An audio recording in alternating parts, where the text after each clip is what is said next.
you. Good afternoon to you.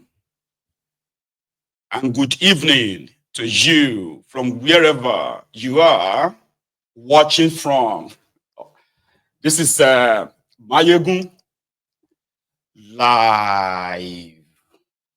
Thank you so much, brethren, for joining me. And welcome to the Temple of Truth tonight. Please read the caption of this broadcast, which I believe you must have. Read the description of the broadcast as well. Like it. Share it. Invite your friends. Invite your not so friendly friends. Tell all of them that Mayegun today. And if you have done that already, thank you. So tonight, we are, we have this supposedly bad news of Doyin Okuigbe, the obituary of Doyin Okuigbe. Now, just a little bit of caveat, okay? In life, it is advised that you should do right by the people. When you have the chance of doing what is right, please do it. So that we don't have to come to your barrier. You understand? And start lying about you. Oh, he's such a wonderful man. Oh, this is a great loss to honestly lies. I have been reading some of them, and I've also been reading the reactions of people to the news of the demise of Doyin Okuigbe, one of Nigeria's kleptomaniac criminals, who tried, right, to rebrand during the time of the obedience. He did try to rebrand, but that didn't really end well, because the same Doyin Okuigbe, who people are now kind of believe that misled the young people to believe that they could possibly, take their country back from the career criminals, drug dealers, human traffickers, treasury looters, and so on and so forth, only for him to turn around to call Tifnumbu Jesus Christ. He actually called him that. So again, brethren, in life, you are advised to at least do the right thing when you are still alive. When I say right thing, right, we all know what is right and we all know what is wrong. And we know those who have been, who have been regularly the career criminals of that contraption, where, those who have contributed to whatever it is that the people of Nigeria are facing today. Everyone who has played that one role or the other, we know them. We know their names. We know where they are from. It is just that they are so lucky to have the gullible people, voluntary slaves, those who actually loved their own criminals differently. You get what I mean? So again, welcome back to the Temple of Truth tonight. I don't know, I look like I can't look like a babalawo. Let me put on my agbada. So again, please share this broadcast, okay? As you are sharing, inviting others, right? Just tell them that they should keep all of their emotions aside, because on Mayegun's diary political, no matter how kind of like uncomfortable the truth makes you, it will still be said. And if you are not going to, if you don't have the skin for it, if you don't have the stomach for it, you are advised not to watch Mayegun, at least maybe not tonight, or maybe not this hour. It's up to you, okay? So, brethren, we shall start. It's going to be brief, okay? We shall start from that of the demise of Doyin Okuigbe. Doyin Okuigbe was, I'm going to be using words for him now. Was an old man, right? Who is also an ex-convict, by the way, that from nowhere, right, surfaced and said, oh, you know what, we could rescue this contraption And the young people in Nigeria, the obedient to be precise, right, decided to forgive and forget all his own evil, Doyin Okuigbe happened to be, Obankmaro's advisor. He was a spokesperson for Obankmaro. Then he also became a senior advisor to Egbere Jolantan. He was the one who once said that people should be grateful that they are being given locomotive trains. All right. That was when Egbere Jolantan was doing his own train refurbishment and what have you. Right. So when he came back and he said, Nigeria will be finished. He said Nigeria will be finished if APC should continue, referring to Tifnumbu at the time. Then suddenly, right, I think he fell ill, right? Or he's been suffering it, underneath. So the bottom line is that there are those elders in that contraption, okay, that somehow their evil contribution to that contraption is the consequences of what people are reaping today in that place. Now, if you do know that you have a terminal sickness, which means you can die anytime, isn't that time for you to have what is called the do you call it recompense? There's something they call it in religion, where you just have to begin to try to be, make up for all of your bad deeds, because your days are numbered. But the likes of Doyin Okuigbe, who actually claimed to also be a Christian, by the way, do not subscribe or did not subscribe to that, that line of thought. To them, it is always about the highest bidder. Some said they used a compromise on him. That was why he suddenly just reversed his position. And others said, no, you don't know him. He is a born criminal. He has a career in it. Even as corrupt as Nigeria is, as corrupt as their system is, they still manage to jail him. He's an ex-convict too. So his escapade in the last 6 months is not the type to show that a man who is dying or a man who was dying, right, have any kind of a regret of all his actions whatsoever. He doubled down. He called Tifnumbu, he said Tifnumbu has taken decisions. This is a twist now. This is like a turn, a switch that shocked so many people who initially were warned that this guy is a criminal. There are many, many like him. Criminals also grow old, okay? Foolish people grow old. Criminals grow old too.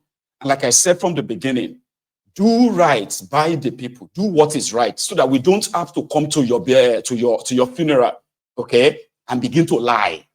A lot of his own friends are possibly lying right now. Oh, he's such a wonderful man. It's this or that.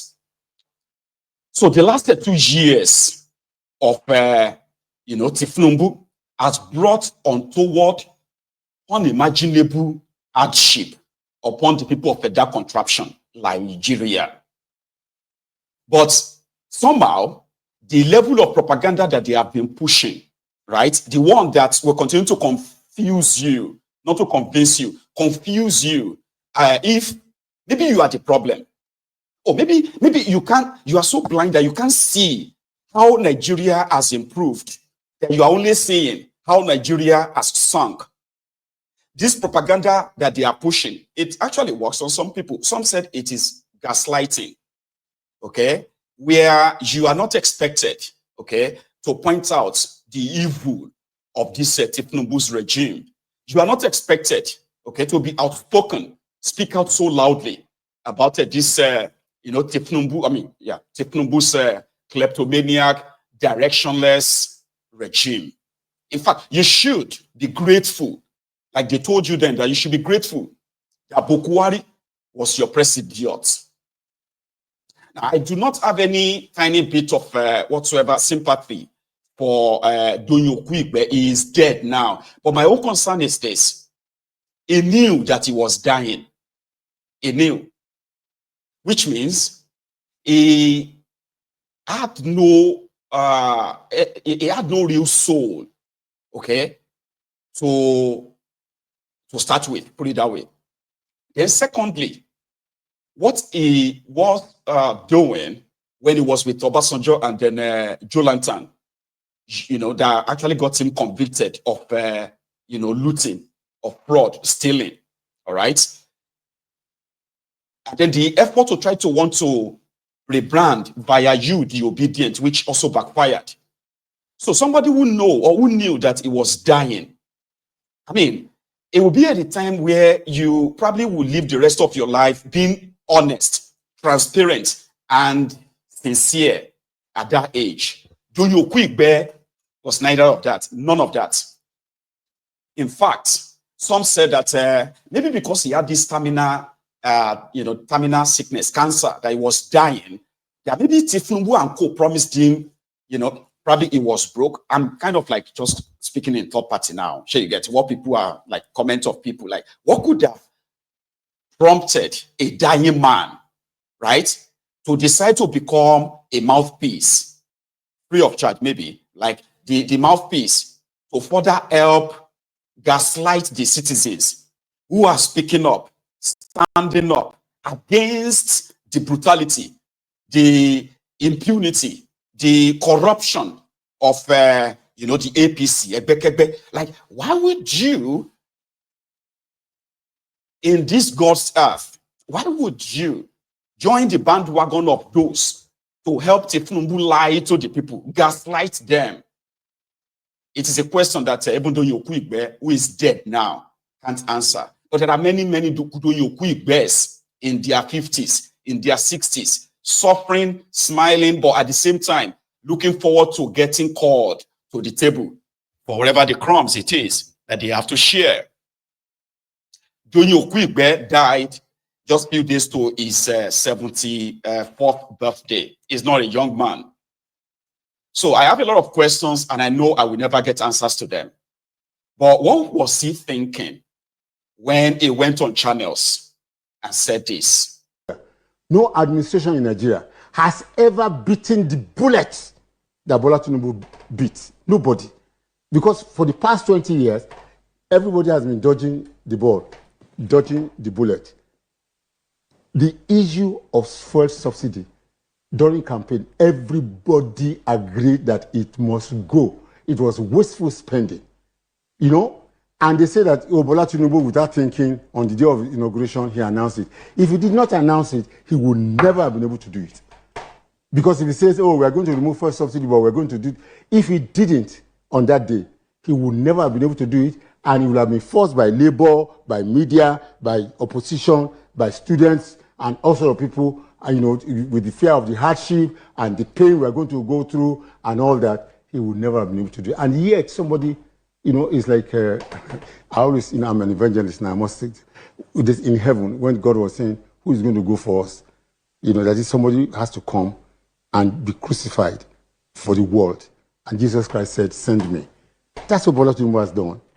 He has sent himself into this quagmire, into this doldrum, into this financial and economic disaster that was on ground before he came. He's just trying to find his way out. Do you understand my point? When Jesus came down, he died and he rose. He was able to conquer death. That's Savior of the world. Yes. But is not Savior of the world. Do you think that he will be able to rise? Do you think he will be able? I'm talking about Mr. President Tinubu right now. Do you think he will make it out of this? Let me share an example. Let me tell you, I know people are going to say I'm saying something. There's nothing wrong in saying something nice about somebody you know. Let me tell you something I've not shared before. And it's not even surprising. On the 21st of March in 2022, I put up, I was at that time running for president myself on that PDP, if you remember. And I said, if Bola Tinubu wins, I never gave him a chance. If Bola Tinubu wins the primaries, that he will do well. And that he was perhaps going to be the second best person to me. That's what I said. But that's because I know the gentleman. I have had, so many years ago, maybe I've not seen Bola Tinubu now in 7 years. I've not set my eyes on him. Maybe I spoke to him about 5 years ago on telephone. That's all. But what I'm saying is this. One day in Bodinon, on a Saturday morning, I drove by his house, and by strange coincidence, there was nobody in the house. It was just him in his 90. So we went in. We spoke for 3 hours. That was the day I changed my mind about Bola Tinubu. He told me and he showed me the master plan for Lagos. And he said, Doyin, I said, yeah. He said, if we put a goat as governor, from now for the next 25 years, nothing but progress will happen to Lagos. I said, how? He then showed me so many things. That was when he showed me the 4th mainland bridge, the airport at Lekki, the Lekki Free Trade Zone, the marina. What they planned for marina, they have not even done that. It's going to be like Paris, where all the ground floor of the shops will be shops, and then there will be living quarters upstairs and all that. So I asked him, I said, if you are this good, and you say, Yaradua is your friend, why didn't you just even advise him? He said, just wait. He went upstairs. As I'm speaking to you, I speak to you as a Christian. He went upstairs, brought, I remember, a red flat suitcase, a briefcase.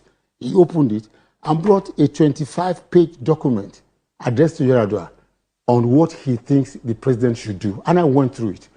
And, I marveled. This man is a political maverick. If he's given encouragement and allowed to do what he's doing, I don't have proof. It's not scientific. But I have a gut feeling that he will succeed. Why didn't you campaign for him instead of Peter Obi? I never believed that, number one, he was APC. APC and I have a running battle. That's why they convicted me. I never believed in APC. And I didn't think, I knew what was going on. I did not see Bola Tinubu. His party was against him. The president was against him. His protege, VP, was against him. The senior president then ran against him. So everything except God was against him. So I didn't see him as somebody who was going to win the primaries. You didn't think Tinubu was going to win the APC primaries? I never thought so. When he won the primaries and became the candidate of the APC? Then I knew there was trouble. Because I know him. I knew there was trouble. Bola Tinubu is dogged, he's rich, and purposeful. I knew he would fight. APC is under new management right now. You could join the APC. Do you belong to any political party right now? I don't belong to a political party now. I have gone beyond joining political parties. I've done my bit. Well, you could be a statesman in the party, help them steer. I don't have to be in the party. I'm a statesman. I can. And to hell with him. Somebody said, may his soul rest here in peace. Okay. I say, may, if he has any, because he doesn't really have any soul. If there is hell, may his soul burn in hell. There is no master plan for Lagos. You see all those things he said there, right? They were pure nonsense to start with. It is part of what they have actually been pushing out for years about Tifnu. Let's start with that subsidy removal. Everyone during the Asharade election, everyone believes that the subsidy payments in Nigeria should be looked into because it's mostly corruption. And among the contenders, like Doyin Okuigbe, said in there, okay, it was Tifnu who actually, during his own campaign, told people in Ogun State, right, that whatever it is that people were paying on petroleum at the time, if it becomes your precipice, what does that mean? Epo àwọn á di 200 á di bàbá. Ẹ fọkàn balẹ̀, á máa gbé wálẹ̀. Ẹ lọ fọkàn balẹ̀, ẹ lọ fọkàn balẹ̀, ẹ lọ fọkàn balẹ̀.